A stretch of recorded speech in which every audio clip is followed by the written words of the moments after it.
Hi, my name is Adriana and I'm with Pika Pika Maize Kitchen, and I dig corn. What's the difference between this and this? This is an arepa, and this is an arepa rellena, a field arepa, or essentially Venezuela's signature sandwich. There's a relatively short history to this, and there is a very long history to this. Corn has been in the Americas for thousands of years, from Canada all the way down to Peru. There were over 50 species of corn by the time America was discovered. In Venezuela specifically, we use cariaco, which is one kind of corn that was very abundant and easy to use. Indigenous people in Venezuela, specifically tribes like Cariña, Cumanagotos, Arahuacos, Timotocuicas, or Caribes, used corn to make arepa, or any type of dough really that was used to make this daily type of bread. If you were to make arepas the way they used to do it way back then, this is what you would do. You take an ear of corn and you shuck it. You dry the kernels. When you're ready to cook it, you boil the kernels for about 30 minutes in water and you let it soak overnight in order to break down the hull of the corn.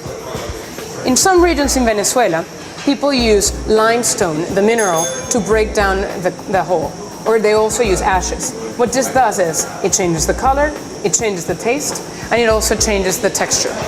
Regardless of what you do, you take the corn and you're ready to grind it.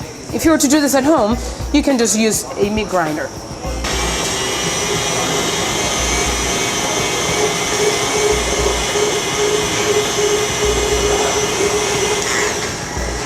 In Venezuela, there are different types of arepas, and it really varies by the region. Some people fry them, some people bake them, some people grill them. In fact, some people break the corn down differently. In this case, you'll see I use the same corn, but I use lime, or you can actually use ashes, to break down the corn differently. And you'll see what happened. You have a change in color. If you taste it, there's a change in taste, and there's actually a change in texture.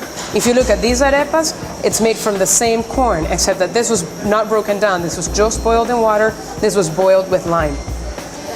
In the old days, you would take the arepa and you would seal it on a budare or griddle made out of clay, or nowadays made out of metal. And then you would use an anafre, which is an original oven made out of tin. You would put it over coal and let the arepa finish baking. If you would put this over coal, it would give it a fantastic flavor.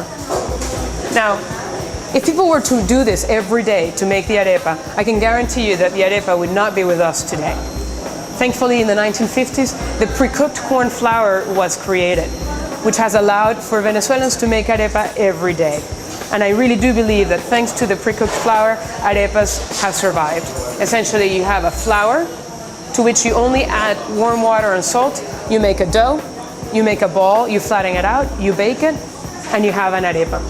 In the 1950s, there were probably less than 10 areperas in Caracas, mainly because the process was so tedious to make the arepas. In mid-1950s, when the cornmeal appeared, many areperas started coming out, to the point where thousands of areperas are today in Venezuela, and people are making arepas at home for breakfast, lunch, and dinner.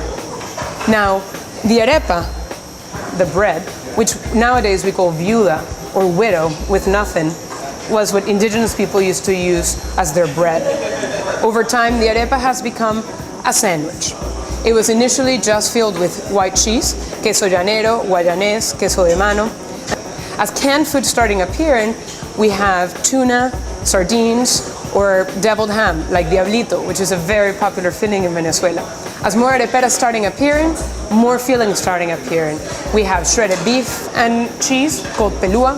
We have the pabellón, shredded beef, plantains, and beans. We have the popular reina pepiada, which is chicken salad with avocado and sweet peas.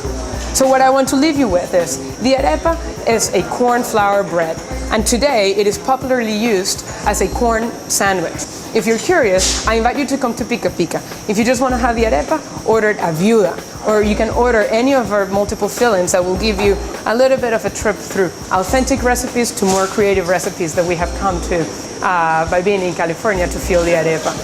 I hope you're curious. If by any chance you do want to make the arepas at home, let me know and I'll walk you through the process.